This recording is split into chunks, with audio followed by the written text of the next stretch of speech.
week 2, we're looking at support material 2 for financial accounting FAC1601. The first bit that we need to look at is rules. Okay, so just to recap, financial position. We know the financial position of a particular business, irrespective of what it is. It can be a sole proprietor, it can be a partnership, CC, or company. We're going to be measuring the financial position when? At the end of the financial year. Only at the end of the financial year.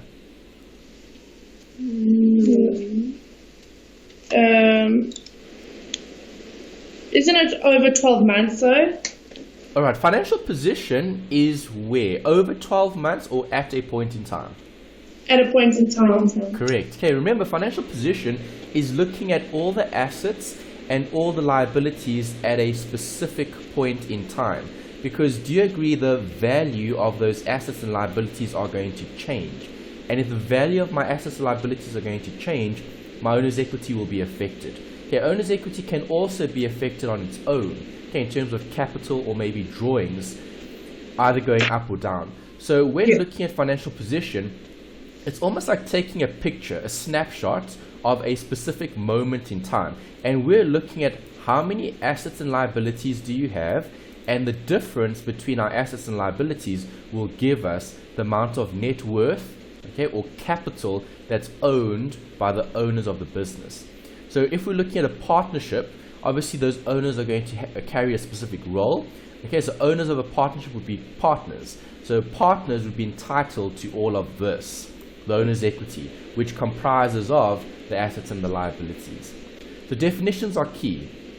We need to learn and study them, because even when we come into contact with other types of accounts, okay, new accounts, we keep it simple and we take it back to basics. So we look at the definition.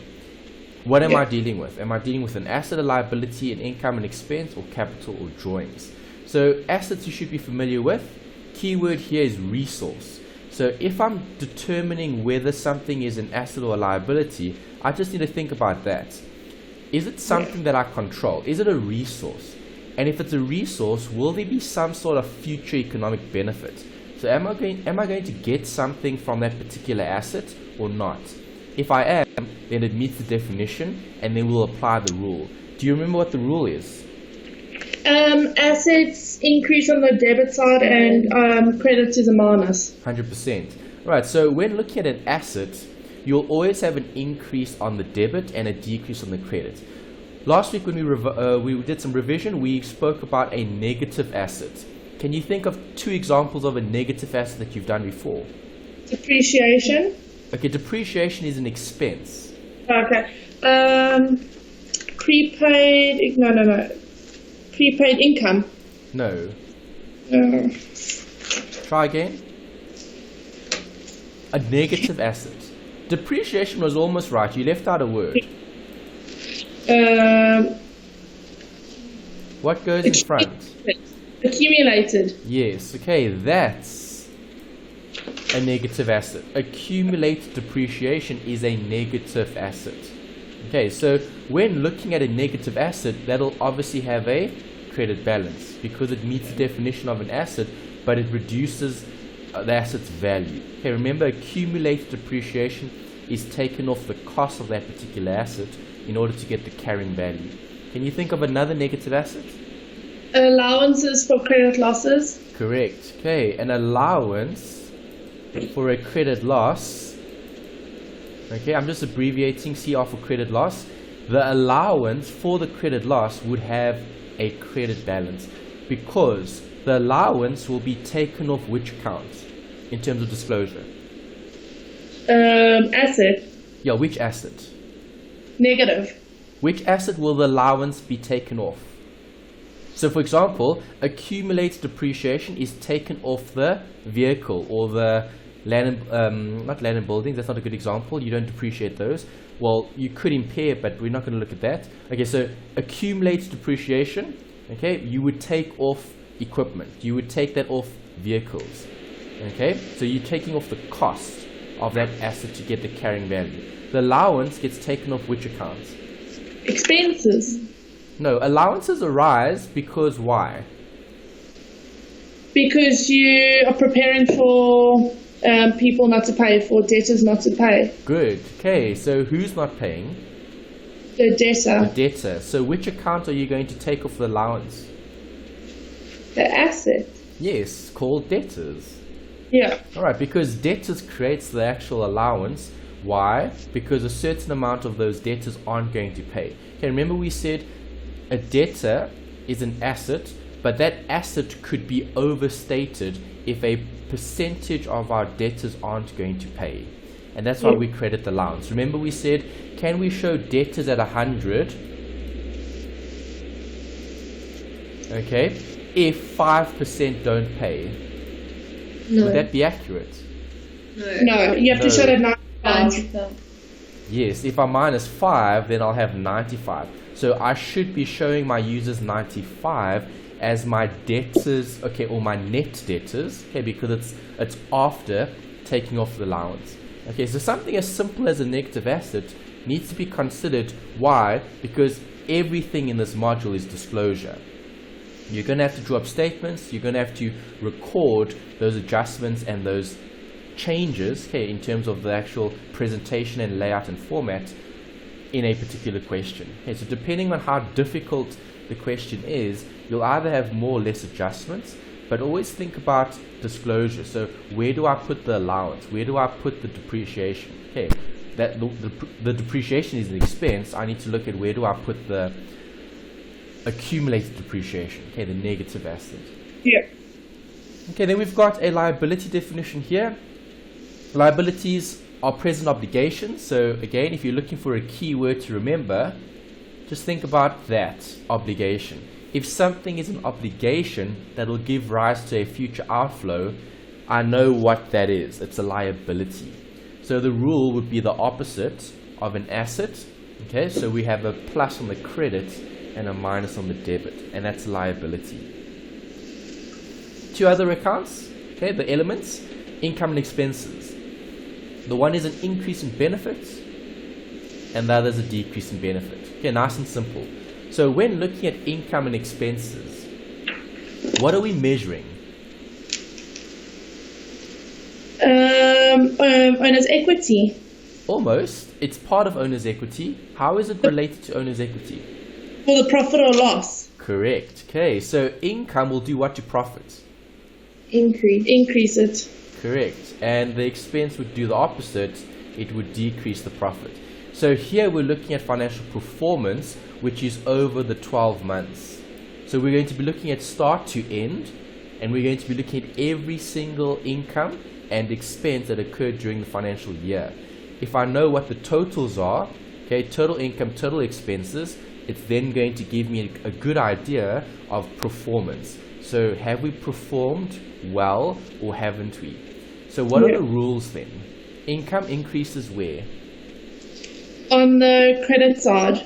Good. And then the expense would be the opposite, so you would have a debit for the plus. Remember, the rules are never going to be tested.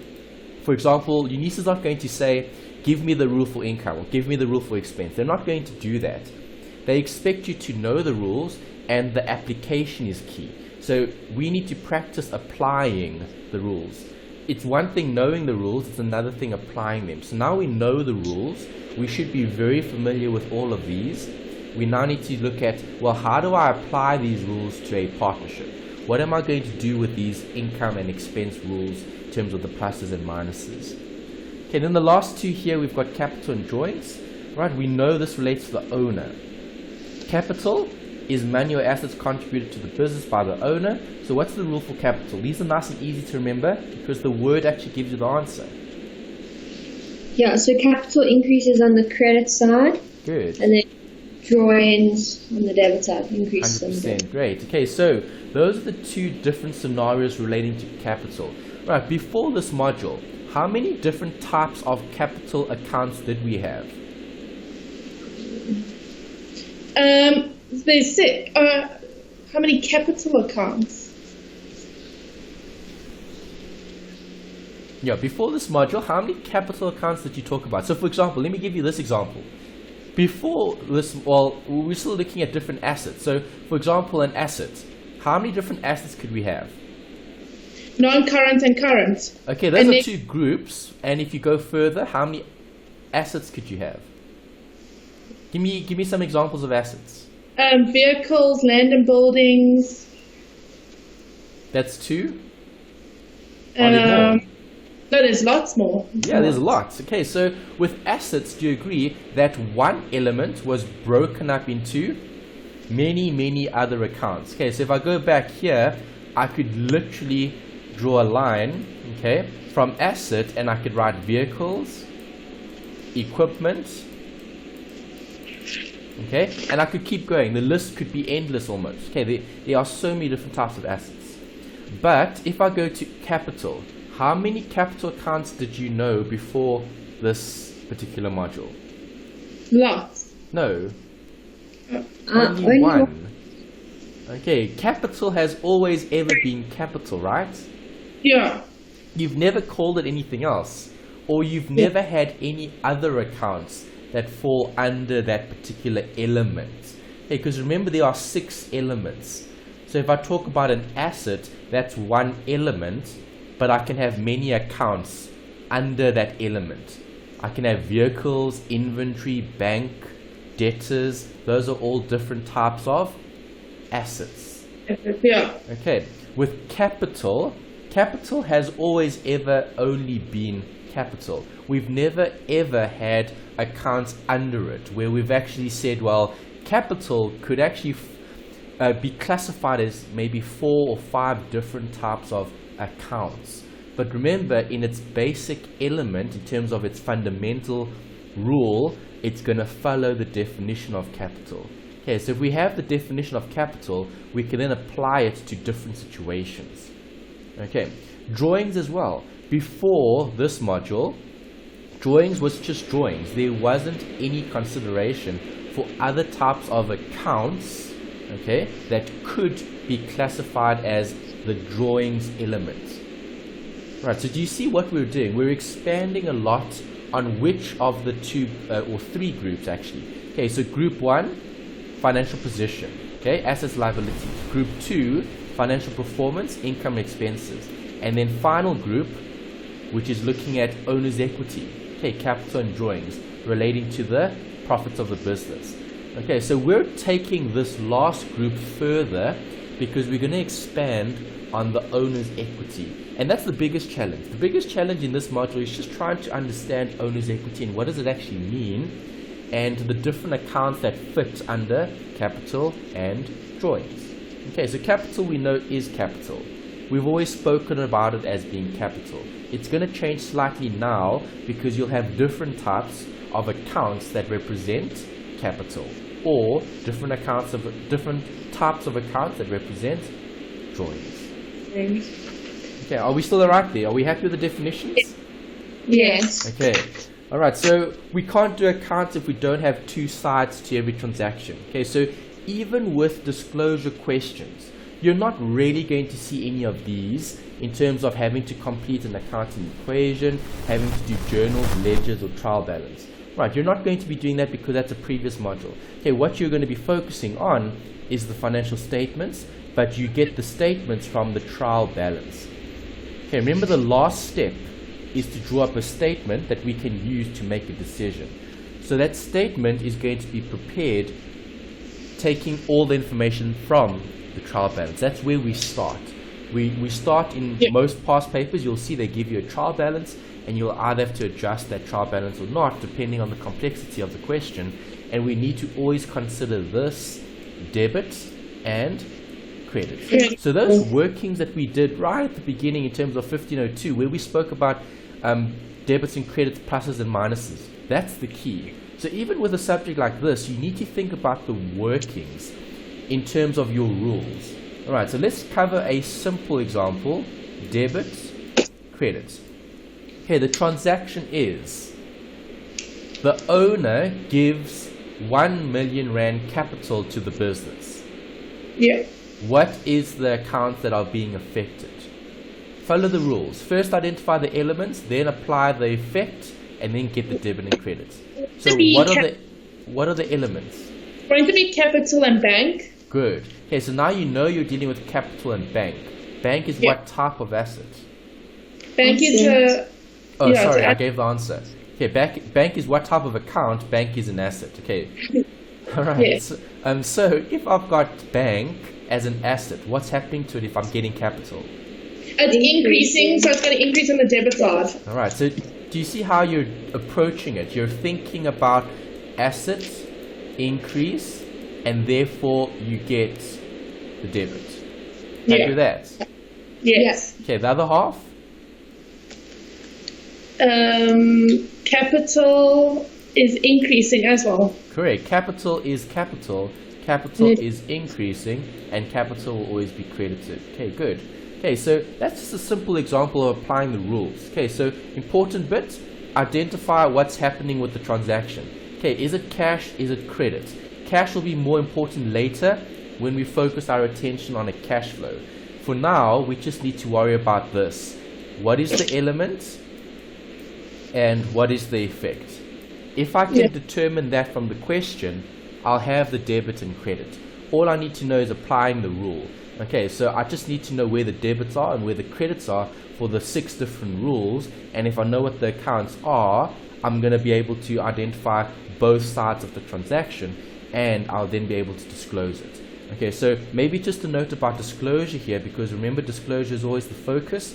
If I'm looking at bank, we know bank is an asset, so where will I put our assets? On the debit side. No, statement. Which statement? Statement of financial position. Correct. See, that's the disclosure. So now, even though you're dealing with a transaction as part of disclosure, knowing what the debit and credits are helps you with disclosure. Because if you know it's an asset, you'll know where to put it. Statement of financial position. Same thing with capital. If you know what it is, you'll know where to put it. So which statement? Statement of comprehensive income. Comprehensive income looks at profit, which is income and expenses. Where do we put our capital? There are 4 statements, remember? Financial position is 1. What are the other 3? Cash flow we haven't looked at yet, so I'll give you that one. That's 2. There's statement of financial position, statement of comprehensive income, and Statement of changes in equity. That's the one. Good. Okay, so Kirsty gave us the answer there in terms of the changes in equity. Yes. Okay, so capital we know is part of equity. Right, capital is capital. There aren't any other accounts for it at the moment. Okay, later on there'll be quite a few. For now, it's just basic. If the owner gives capital to the business, that's the account I credit. And if I'm crediting that type of account, it goes to the changes in equity. Okay, see, that's disclosure. So now you've already got points for knowing where that goes, because you'll disclose it in that particular statement. Yeah. Okay, there's the process again. Remember, our focus is on the last step. This is everything for this module, because you're preparing those statements and they need to be in line with the definitions, okay, in terms of the rules, and also it needs to be in the correct format. So you need to be quite specific when presenting your information. It needs to be correctly presented to your user so the user can make a decision. Yeah. Right, and the last bit here is just a bit about the process. What is the goal of the account or accounting in general? That it must Employment credit, there's a debit. debit, sure. Okay, and what are we trying to achieve? We're trying to create information in the form of? Transactions. Okay, Statement. transactions are captured and then ultimately recorded in the books, which are then taken through to the financial statements, which people are going to be using to do what? Disclosure. Okay, disclosure is how we present the statements, but we'll be using that to make decisions. Okay, so the useful information is key. Right, so when we approach the financial statements, that's why I also want you to think about that usefulness of information. Okay, so when we talk about disclosure for different types of businesses, in this particular week we're looking at partnerships. How do I need to prepare the statements to make it more useful? Okay, because am I going to show one owner or should I be showing more than one owner? Well, if I'm looking at a partnership, do the other owners make a difference? Yes. Well, they all have to make a decision together. Yes, good, correct. So they're all working together, but it makes a big difference to the bigger scheme of things, because if I'm dealing with one individual, that's only one person. If I'm dealing with two or more, that's many. So to make the information useful, I need to show how much each individual is going to have in the business, because who owns the business? The owners. And if the owners are partners, the partners have a percentage of that particular business. So to make the information useful, I need to show how much each partner is entitled to. I can't just show one amount representing all the partners. That wouldn't be useful information, because I need to know how much does each partner own in the business. And that's why when it comes to formats, we just spoke about this, so this is just revision notes. Income and expenses go where? Statement of comprehensive income, because you calculate profit. Okay, we just spoke about it. Financial position also, we revised that. What do I focus on? This, assets and liabilities. And then we've got changes in equity. I'm looking at owner related. Okay, so owner accounts like capital and drawings. And then later on, when we cover this study unit, we'll be looking at cash flow, and then we'll be looking at bank. So that's the focus. And that's everything when it comes to past papers, okay?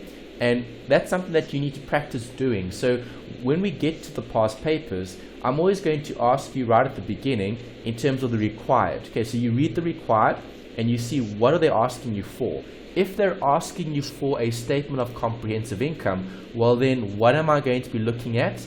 I'm only going to be looking at that. Yeah. Income and expenses. Do I care about assets and liabilities? No. No. Okay, if they're asking me about the statement of comprehensive income, nothing else matters. Right, and that's where I see students get confused or students waste time. So the examiner's asking you for the statement of comprehensive income, but then you're trying to analyze assets and liabilities, which isn't even necessary because you don't need any of the assets and liabilities for the statement of comprehensive income. Okay, so just try to be specific. So just remember, each statement has a specific purpose. Each statement is providing useful information. Knowing what to put in that statement helps you with creating it. Yeah. Okay, everyone all right so far? Let's recap, just to build a little bit on what we covered last week, just to refresh some of it as well. Okay, happy with that so far? Yes. Okay, if you have questions, stop me and ask. Right, so the new work is starting here in terms of the actual theory relating to partnerships. When looking at theory, as I said, isn't tested in long questions. Okay, right at the beginning we spoke about the way they test theory, and we said disclosure is the focus. But from past papers, so last semester, for example, we saw short questions in the form of multiple choice. So I think UNISA is trying to bring in more of that when it comes to the actual exam. Normally multiple choice is only seen in your assignment, but that's changing slightly because they did test some short theory questions in the actual past papers from last year. Okay, so in 2016 semester 1 and 2, there were short questions for both. So when looking at this, the textbook in terms of volume 2, the textbook is really good in terms of providing you with additional theory. So there I would encourage you just to read through the material. You don't need to focus too much on the detail because that's not the focus, but you need to be familiar with some of it because, as I said, it can come up as a short question. So things like reasons for forming a partnership. That's something that will be tested as a multiple choice question. So if I'm looking at a partnership, how many individuals? There's 2 or more. Correct, 2 or more. Okay, depending on how many we have in the business, okay, if we keep it simple, we just look at A and B, okay, they're partners. Right, so why would A and B create a partnership? What incentive do they have? Well, they've joined a collaboration together to make a partner. Okay, good. So collaboration is a way to combine different skills, okay, or knowledge. Right, A might have a specific skill and B as well. Okay, A and B, if they join forces, they become more effective because now they're collaborating, they're both working toward the same goal. Right, remember the goal is to maximize value. Okay, we're trying to create value for our shareholders, okay, or our owners in terms of owners' equity. Right, something else that could be considered is the increase in capital. Right, so remember A will have a certain amount of rands and cents capital, and B will have a certain amount of rands and cents, and if they join forces, we're going to have more resources because now A and B are both going to be contributing. So from a business point of view, you'd be able to invest in more projects or or let's say buy more capital in terms of assets and other resources. Okay, we might not have to use as many liabilities because we've got more partners contributing capital. Something else that you could consider is eliminating competition. Right, so let's say A and B are running a similar business. Okay, they're both in a particular industry. Right, if they weren't partners, A would be competing with B. Yeah. But if they create or form a partnership, now they're a team and they can work together. Right, so instead of competing against one another, you're trying to work together to achieve a common goal. Right, and that's some of the background in terms of a partnership. Okay, what do you need for a partnership? Well, two more partners. Yeah, well, okay, you need the partners obviously, but what else? Anything else? Shareholders, or how much shares I have in the company. Okay, we don't call it shares because that's a slightly different form of ownership. A partner would have a share. When you say share, we're looking at the split. Okay, so partners will split the profit and loss.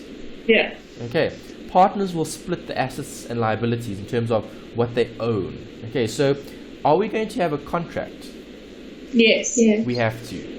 Okay, so in terms of the legality of a partner, okay, are they treated as a separate legal entity? Yes. Are they? No. Okay, in terms of the partner, so is the partner a separate legal entity? No. Why not? Because it's together. They have to take the fall for everything because they're in a partnership. Exactly, good. Okay, so you said they're jointly and severally liable for all the debts of the business. So if A is responsible but B isn't, would A have to carry B in terms of their losses? Yes. Definitely. Okay, so they're not separate. A and B are actually viewed as one, okay, in terms of a business. All right, so as a partner, you are part of a business. You aren't a separate legal entity. Okay, you're actually combined. Okay, you're joined in terms of your agreement. Okay, so whatever B does will affect A. Whatever A does will affect B. Okay, simpler way of looking at it is just think about a marriage. Okay, so obviously your parents are at some point in time probably were married or still married. Okay, so in that scenario, right, what the husband does will affect the wife. What the wife does will affect the husband. Okay, so they're not separate. Okay, it's a combination in terms of being a partnership. Okay, there's a contract between the parties, and there's no separate legal entity. Okay, so both A and B have to account for their actions as part of the partnership. Is there unlimited liability? Is there unlimited? No, there isn't. Really? So if A has a lot of debt, okay, and B has none, who pays for the debt of A? A or A and B, or B? Won't it be both of them? Exactly. Okay. Both are liable for the debt of the partnership, irrespective of how much debt each partner has. Right. So when looking at the business, okay, they're both liable for the partnership. Right. So if A is irresponsible and A has lots of debt, is there unlimited liability for B?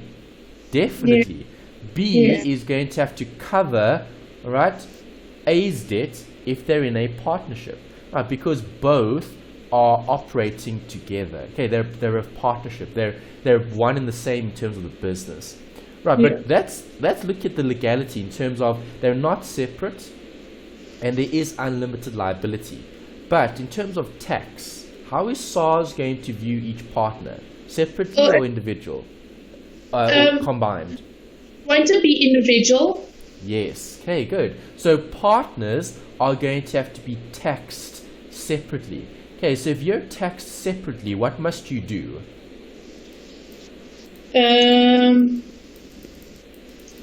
Well, isn't it depending on how much one owns of the company? So won't it be PAYE, pay as you earn? Okay, tax? so you're right in terms of if they're working, okay, then they'll be pay as you earn in terms of tax. But we're not going to look at things like that. We're going to be focusing more on what are they entitled to. Okay, so do you agree A and B are combined?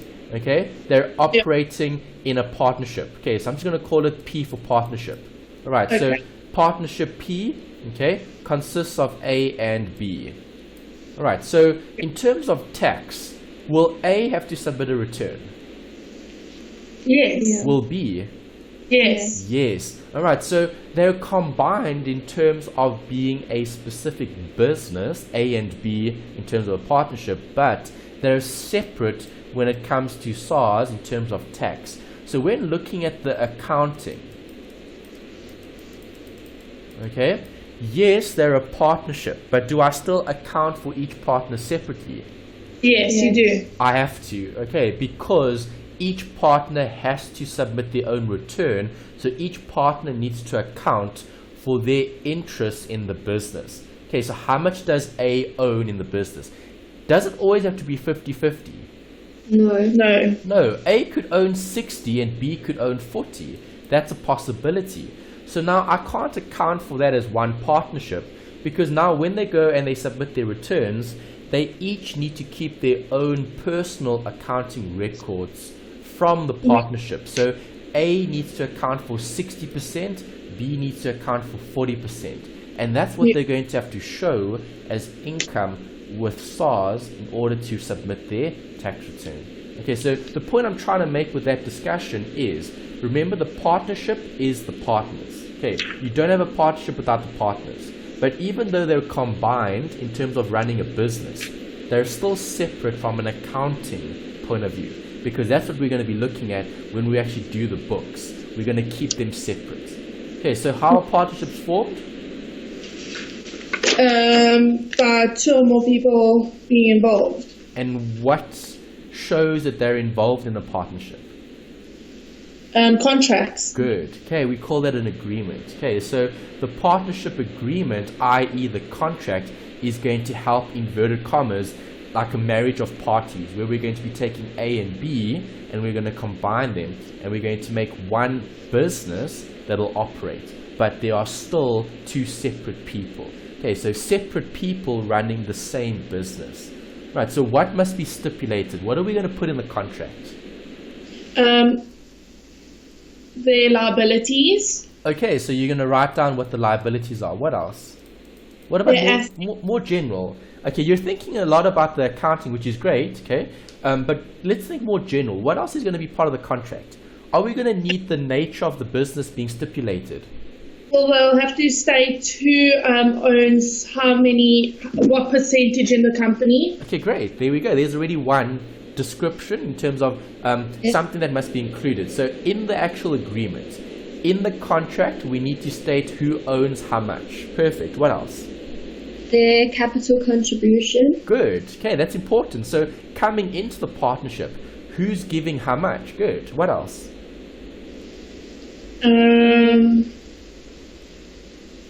What about powers and duties? Who's responsible for what? Do you think that'll be included? There's a word. Definitely. Okay, and there's a lot of other things to consider as well. Okay, if you've got the textbook, as I said, more of this is covered in terms of theory. It's not tested so much in terms of exams, okay, but it's important to have just a general idea of what a partnership is, because it helps with doing the accounts. Okay, so if I just read you some of the content in the textbook on page, what page number is this? On page 53, okay, they talk about the purpose, the nature, the scope. They talk about addresses. Okay, so where is the business actually being conducted from? Right. What are the names of the parties? When did the actual partnership commence? Okay, so what is the date? That's also important. Okay, so when we look at the date that they started, right, or when did they end in terms of the partnership? Contributions, you guys gave me that. You spoke about that. Role, so powers, rights, duties. Decisions. Okay, so what decisions are going to be made? The ratio, okay, in terms of profit and loss. Right, so there's a lot. There's a whole host of different possibilities in terms of what you could stipulate in the actual contract. We're not going to look at the detail because it's not a law subject, it's not a theory subject, it's a more practical subject. So the focus is always going to be on the accounting. Just a point over here to consider, because from next week we're going to be looking at the change in ownership, and we're going to be discussing this in more detail. Will partnerships last forever? No. Correct. So can they change? Yes, it can change. Can they close business? They can, yes, if they get liquidated or... Correct. Okay. Yeah. Right, so liquidation is a consideration and a change as well. Alright, so they might want to split, okay, and go their separate ways because A might be worried about debt. Okay, yeah. or A might be worried about debts, the debt of B. Okay, it could be for different reasons. Or maybe they want to start their own business depending on the situation. Alright, so this is a summary. Okay, on this slide you've got all the important accounts that are covered in this particular section. Okay, so obviously capital is an account that we need to look at again. Okay, we call it slightly different. It's not much of a difference, but we'll discuss it when we get there. Then we've got these other accounts. We've got current accounts, we've got drawings, we've got reserves, we've got loan accounts, and we've got appropriation. Okay, so what I've put in blue, the blue is the new. Okay, so when I say new, I'm talking about vocabulary. Okay, so you haven't heard of a current account yet until today. Okay, so now we're discussing what it is. Before today, you only spoke about capital. Okay, capital was capital. Right, so if I'm looking at a partnership, we're going to have separate partners. If I'm going to be looking at the rule, if a partner contributes capital, will that debit or credit their account? If a partner gives capital, it's going to credit their account. Correct. See, because you're applying the rule. Good. So you know capital will always have a credit. So if the partner is giving credit, giving capital to the business, we'll credit it. Okay, credit for capital. Okay, credit for an increase. So if I'm looking at capital accounts, we've got a situation here in terms of long term, okay, and we've got a situation here in terms of short term. Right, so when we start out, we've got A and we've got B. Are they separate? Yes. Yes, they are. Okay, so A is separate and B is separate. When they get, inverted commas, married and form a partnership, you then have AB, which is the actual business, right? So now you've got AB. If I'm looking at AB, I'm looking at the capital, okay, which is long term. So long term is what A and B have invested in that partnership for a long term, okay, a long term perspective. But now, if A and B are working together, are they going to be generating a profit? Yeah. Yes, they are. They should be. Okay, hopefully they are. So if A and B are generating a profit, is that now in the present, A and B running a business generating a profit? Yes, it could be in the long term as well. Yeah, it would be. It would be now. It would be in the current situation, right? So is that long term or short term? It's short term. All right. So when looking at a partnership, you actually break up capital into two separate accounts, and those are the two. Okay, we'll expand on them later on. I've got separate slides for all of these. Okay, but we spoke about the rule for capital. So now we can write down two other accounts under capital. Okay, so if I ask you what type of account is capital, the answer is capital, right? Yeah. Okay, if I ask you what type of element is current account, the answer would be an asset? Capital. Okay. Okay, so capital and a current account for a partner, okay, those two are now grouped under capital because it shows what the partners are worth. The partners are worth what they've invested long term and what they get short term. Does that make sense? If it does. Okay, so that's what we're doing. We're taking one element and now we're splitting it into all these other accounts. Yeah. Okay, so now you already know two different accounts that can be classified as capital. Before, there was only one account. Capital was capital was capital. It never, ever, ever, ever changed until now. Okay, now capital could be current account for a partnership, a current account for a partner rather, or it could be a capital account for a partner. And remember, we could have we could have two or more. So if I have two partners, how many current accounts will I have? If you have two partners, you'll have, won't it be one, or it'll be two because they're two separate people? Okay, they're still two separate people. It's one partnership, but they're still two separate people because we need to still account for them individually. Okay, yes, they're running one business, but we account for them still as an individual. Okay, good. Right, then we've got drawings. Drawings is drawings is drawings. That doesn't change. A reserve is something new. Okay, the only time where we spoke about a reserve in 1502 was when we looked at those non-profits. Okay, and we spoke about a reserve that can be kept for the club. Okay, and those types of things. So it applies in terms of context similar to what we have here because we've got a reserve as being either an asset or equity. Okay, because think about a reserve. Okay, what is a reserve? When you think of the word reserve, how would you define it? How would you explain that to someone? Isn't a reserve like a reserve bank? Like to save your money? Okay, yeah, to save or to keep something for later. That's perfect. Okay, so a reserve, okay, is a way to set aside something for some particular purpose. Okay, future purpose. Right, so a reserve is a way to keep capital, okay, in terms of equity, or to keep an asset aside for future use. Who's entitled to that reserve if we're running a business? The owners. The owners, correct. And in this situation, the owners are the partners. Okay. Yeah. Loan accounts can appear here, so a partner could take a loan. And we've got an appropriation account. Okay, so we spoke about profit and loss as a revision note last week. What does profit and loss calculate? The owner's equity. Yes, it helps to calculate the owner's equity because you'll either have a profit which increases it or you'll have a loss which decreases it, but it affects owner's equity. Okay, but remember, profit and loss does what? It takes the income and it minuses the expenses. And then what's left over goes to who? The owner. The owner. But in a partnership, how many partners do we have? Two or more. Two or more. So that's why we need an appropriation account. So when we talk about an appropriation account, all we're referring to is we're referring to a profit and loss account, but for multiple owners. Yeah. Because now we're appropriating the profit. Okay, we're sharing the profit. Okay, appropriation just means to share. Okay, so it's like a sharing account. Yeah. Okay, so profit and loss is what we spoke about with sole proprietors. We're going to change the name. In this module, if we talk about an appropriation account, it's the same thing as a profit and loss. It's just a special word for it. Yeah. Okay.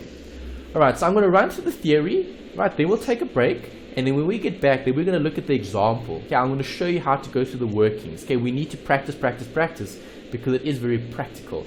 Right, you'll see the theory is quite limited. Okay, the textbook gives you a lot of it. Okay, but from an accounting point of view, as long as you know the basics and you know how to apply the rules, you can do this particular module. Okay, so here's the first type of account. Okay, so we saw a list earlier. I'm trying to give you more detail for each of them. Okay, so the first account that we're dealing with is capital. What type of account is it? Remember, go back to the element. Give me the element. Capital is what? Capital. Exactly. Okay, capital will always be capital. So we know it'll have what balance? That's credit. Correct. Why? Because balances go on the positive side. Right, so what does this account do? Well, there's the point. It records the partner's contribution, and something else to consider, which this is new, okay, there could be interest on capital. Alright, so let's talk about A and B again. Okay, let's say A has 1 and B has 2. Okay, if A contributes 1 and B contributes 2, who's given more to the business? B. B. So if B has given more to the business, should B be compensated for having invested more? Yes. Yeah. Yes, they should. Right, and that's why in this particular type of entity, okay, a partnership, you're going to be applying an interest on capital calculation. Right, and it's the same as calculating interest for a loan. Okay, so you've done that before. Interest on loans, okay, a percentage of per annum. You might have to prorate it, okay, in terms of a number of months, okay, as a ratio. But interest on capital is considered what? An expense, inverted commas. Okay, when I say expense, I don't mean it's an expense in terms of operations, because remember, a partnership is what? A and B. A and B create the partnership. Right, so when look at A and B, if you look at the interest on capital, okay, interest on capital is going to do what to the partner? Increase or decrease the entitlement? Won't it increase it? Correct. It'll increase the entitlement. Why? Because they own equity in the business. Right, so if I'm looking at their ownership, where do we show ownership for partners? Statement of comprehensive income. Correct. Okay, owners show their ownership in the statement. Okay, I think you said comprehensive income. Yeah. Okay, changes in equity. Is that alright? Okay. Yes. Okay, changes in equity. Okay, alright, so that's the actual point there in terms of partners. Partners are specific individuals that own a share of the business. Okay, so if they own a share of the business, they're going to each have to account for what they've invested. Right, so if B contributes more, okay, B should be compensated for investing more. And that's why you've got this account called interest on capital. That's the only reason why we have it. It's an expense for the partnership because the partner will be getting more. Okay, and that's why I've put a note here, current account, okay, which you'll see later on the next slide. Okay, current account, we spoke about it earlier, long term or short term? Short term. Okay, short term is good. So if it's short term, what happens?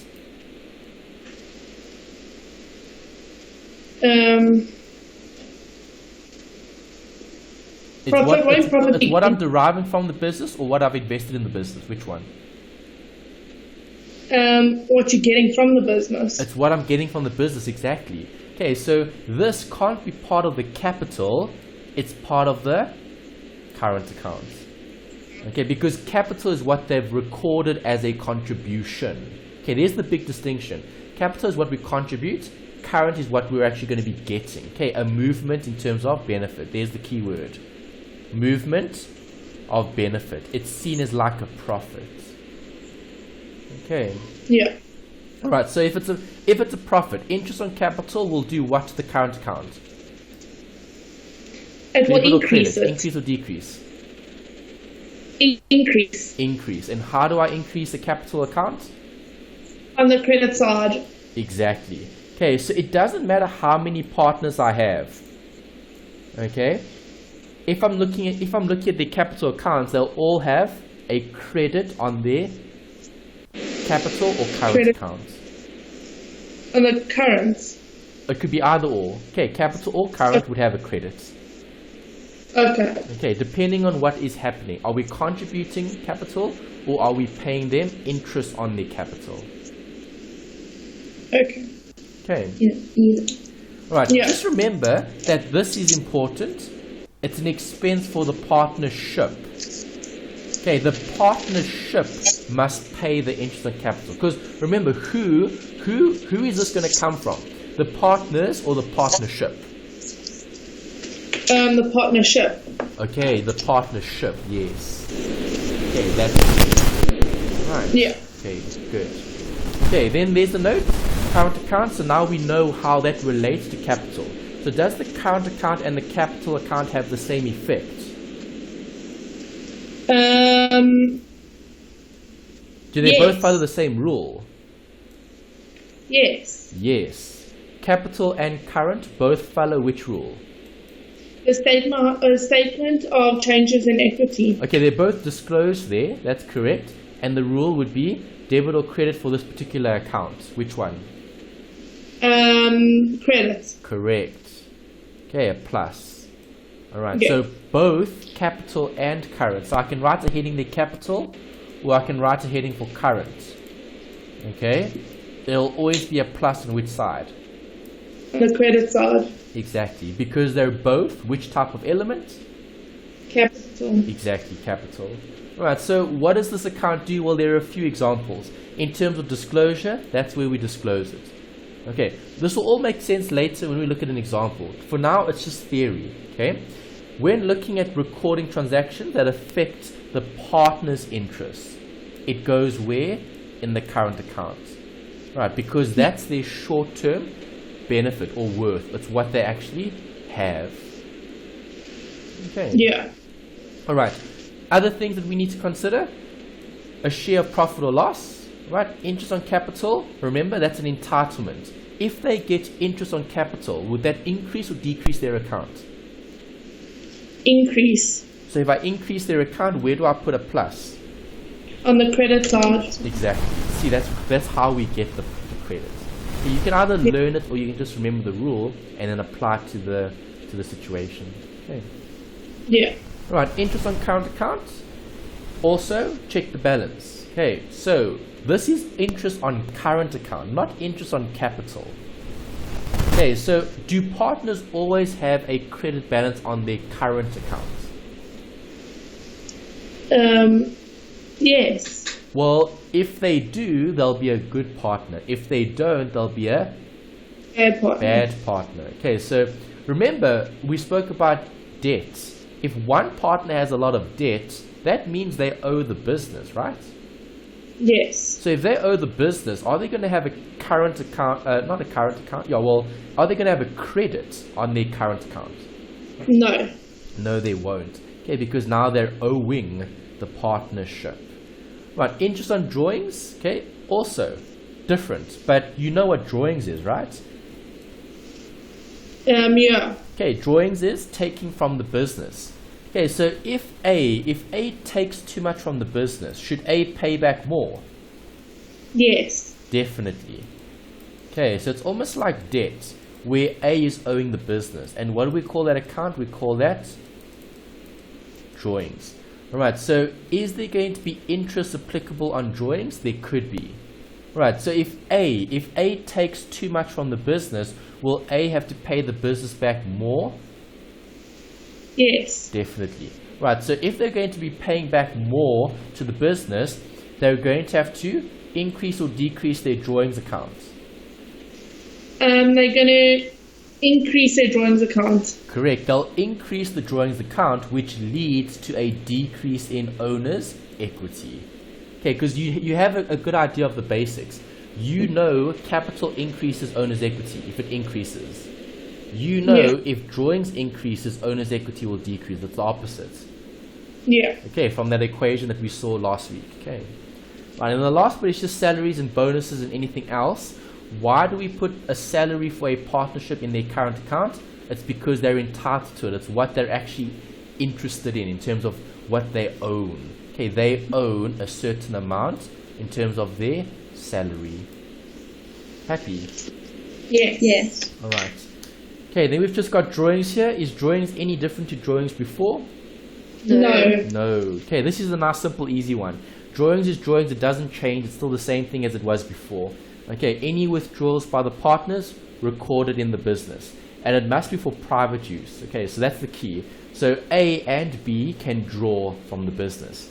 If there are 3 partners, how many drawings accounts will we have? 3. Exactly. Okay, so depending on how many accounts or how many partners you have, it'll depend on how many accounts you've got. So I could have drawings for A, I could have drawings for B, and I could have drawings for C, and so on. I could have many different drawings accounts because I need to keep all those accounts separate. Yeah. Right, there's the note about the reserve. A reserve is something that's used for later. Okay, so when looking at a asset replacement reserve, are we going to give those or give the benefit to the partners, or are we going to keep it for the partners for later? Won't you keep it for later? We'll keep it for later, exactly, because that's the definition of reserve, saving something for later. Right, so with the reserve here, you're going to be keeping something. So for example, let me draw a picture.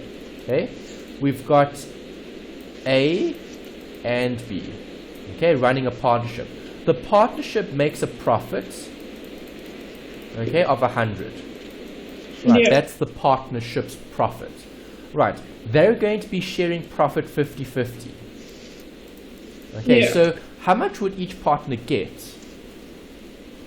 50-50. Exactly, they'll get half of it. But if there's an asset replacement reserve, what does this mean? Well, this means that they want to set aside. Okay, let's say the partners have agreed that the partnership needs to buy a new vehicle, okay? And the vehicle is going to cost the partnership 20. Okay, so what are they going to do with the profit? They're going to take away 20 from the profit to keep that as an asset replacement reserve. Okay, I'm just abbreviating, okay? How much are the partners going to get now? 40-40. Good, because now you've only got 80 that can be split between the partners. Right, so what are we looking at here? We're looking at an amount that's not distributable to the partners because they're planning to use it elsewhere. Okay, this 20 isn't going to be used now, it's going to be used later for buying a new vehicle for that particular business. Yeah. Okay, so if it's not distributed now, will it be distributed later? Yes. Yes, it will, because who still owns that 20? The owners. The owners, which are the partners. Good. Okay, well done. So the partners still own 20. They've just set it aside for later. And when we look at a change and a dissolution, okay, so when we liquidate the business or when we change the business, right, they actually get the benefit. Okay, so we'll recap that later. For now, just try to understand what a reserve is. What is a reserve? It's just setting something aside for later. If I set 20 aside from 100, I can only share 40-40 because that's the remaining 80 that can be shared between the partners. Yeah. Great. Alright, then you've got to note about loans. You can have loans to and you can have loans from. We discussed this last week when we looked broadly at the definition for liability. Remember, loans from would be treated as a liability and loans to would be treated as an asset. Yeah. If I'm looking at disclosure, where does that go? Well, if it's specific to the partner, why do I show it in the statement of changes in equity and not in the statement of financial position? Because surely liabilities go to the financial position. Yeah. They do, but they don't for a partnership. Why?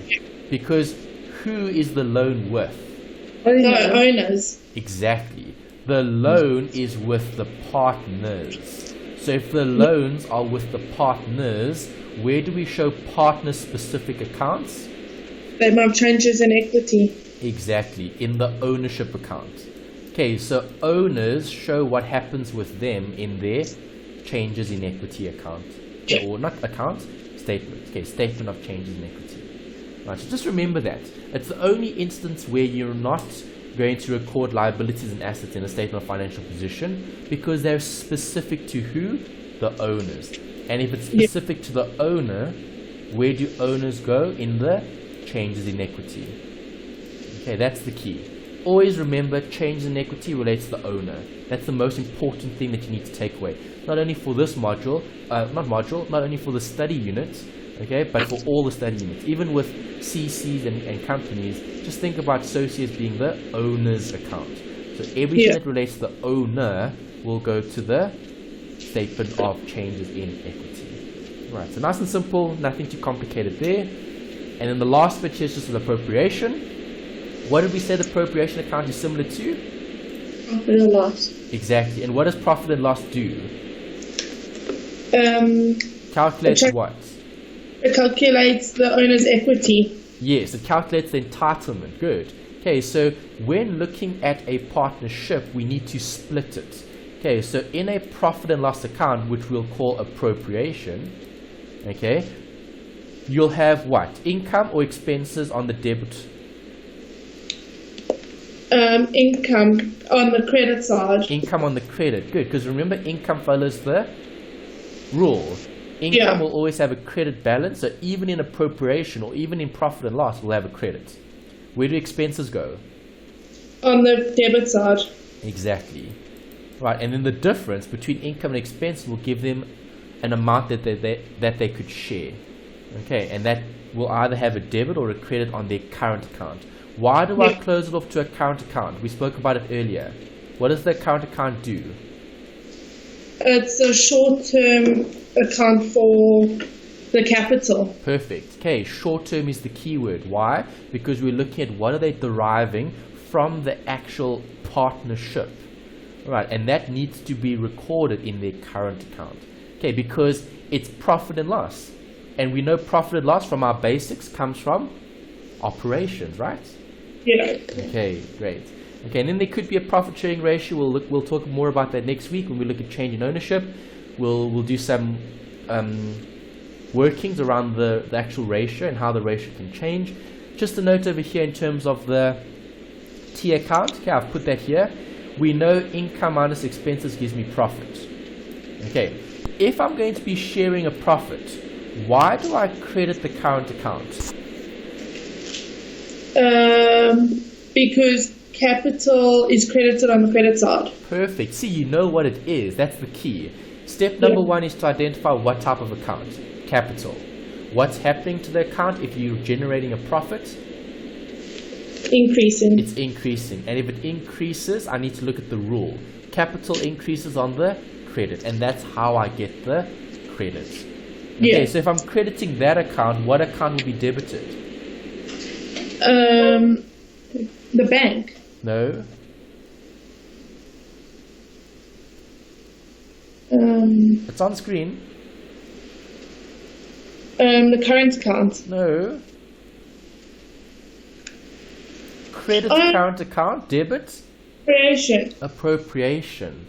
Okay, so this little T account that we had earlier is going to have a debit because you're increasing the current account, which is the credit. Yeah. Okay, and then the opposite will be applicable for a loss. If there's a loss, let's apply the rule. If it's a loss, what's going to happen to the capital? It's going to decrease so it's going to go on the debit side. Exactly, it's going to decrease. Okay, the current account is capital in terms of its element. The element is decreasing, so it will be a debit. So if I'm debiting that account, the credit will be for the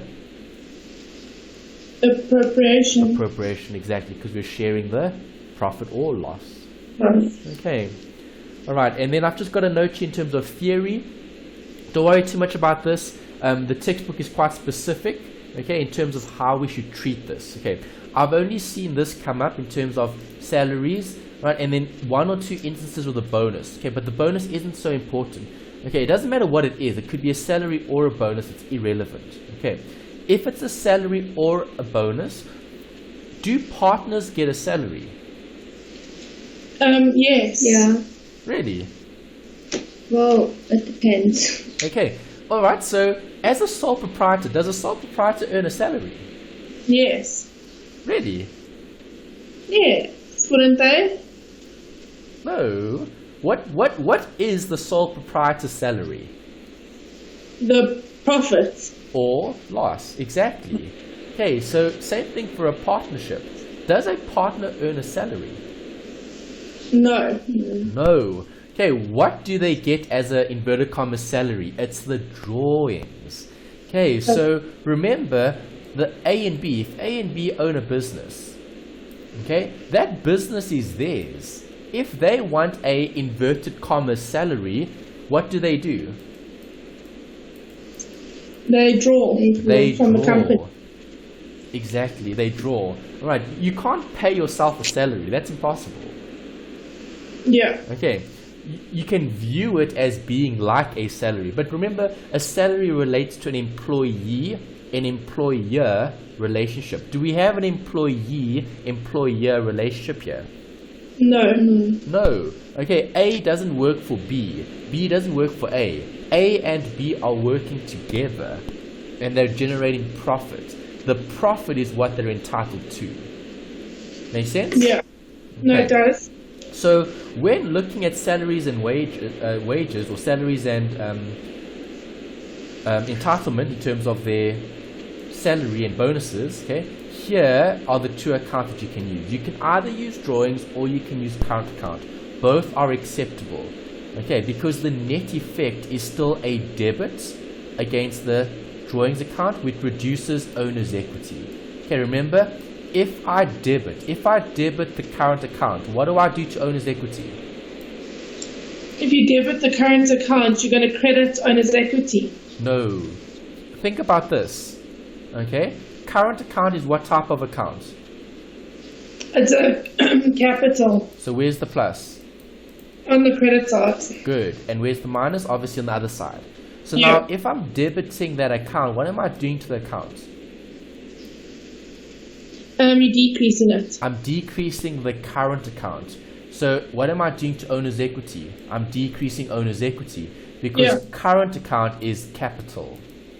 Yeah. Okay. And then we've got drawings. What type of account is drawings? It's drawings. So it's a debit. Correct. Drawings is drawings. Drawings will have a debit on the Debit side. debit side. So if I'm debiting the drawings, okay, debiting the drawings, the drawings goes up. If the drawings goes up, what happens to owner's equity?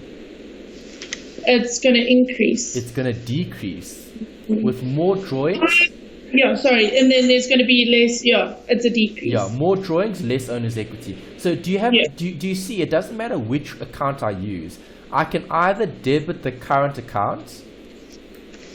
Okay. Yeah. Let me highlight it rather. It's getting a bit messy. Okay. If I debit the current account, or if I debit the drawings account, I'm still going to do what to owner's equity? Decrease. It. Doesn't matter which one I use. Okay, and that's the big debate that they talk about in the textbook. Don't worry too much about the debate. It's not important. We're just going to apply it the way they applied in the study guide. Okay, because UNISA is obviously going to test you according to what they've got in the study guide, and they treat it as drawings or current. It all depends on what they give you in the question. So if they give you current, use current. If they give you drawings, use drawings. Okay. You could do it either or. It doesn't matter which way you do it because the net effect is still the same. Okay. Yeah. All right. And this is where we'll stop before we look at this. This is what I'm going to be applying when we look at the first example. Okay, so I'm going to recap a little bit of exam technique.